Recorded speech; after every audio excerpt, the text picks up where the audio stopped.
Zoe noticed it on a Tuesday. Her reflection blinked half a second after she did. At first she thought she'd imagined it. She blinked again, slower, deliberate. The mirror Zoe blinked too, but late, like a broadcast with a delay. She laughed nervously and stepped closer, watching her own eyes, trying to catch the trick of light that must have caused it. By Thursday, the delay had grown. She would smile, and a full second later, the reflection would smile back, stretching the expression too wide, holding it too long after Zoe's own face had relaxed back to neutral.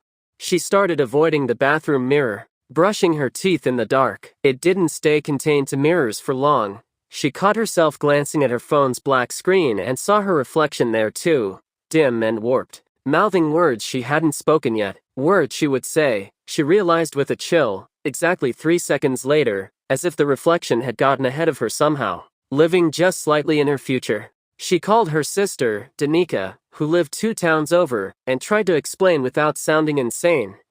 Danica suggested she see a doctor, maybe get some sleep, stop staring at herself so much.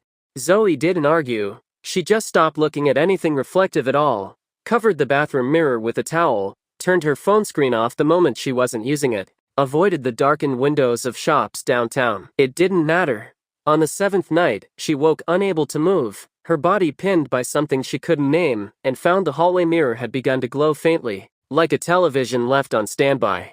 Her reflection stood in it, though Zoe herself was lying flat in bed, 20 feet away. The reflection pressed a hand to the inside of the glass. Then, impossibly, it stepped forward, not out of the mirror in any violent shattering way, but simply through, as if the glass had quietly stopped being a boundary between one world and the next. It crossed the room toward the bed with Zoe's own unhurried walk, her own posture, everything correct except the timing, a blink that came a half-second too late, a smile that didn't match the eyes above it.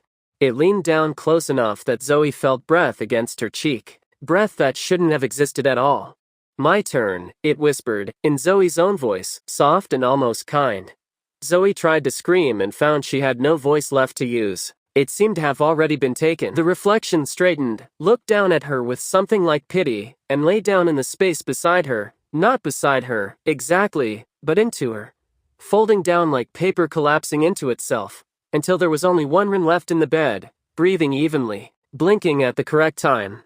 In the morning, the woman who woke up straightened her hair in the mirror and smiled at herself, warm and satisfied, before dressing for work. Somewhere behind her eyes, in a place with no mirrors and no doors, the real Zoe was still screaming, and would go on screaming for a very long time, in a silence nobody else would ever hear.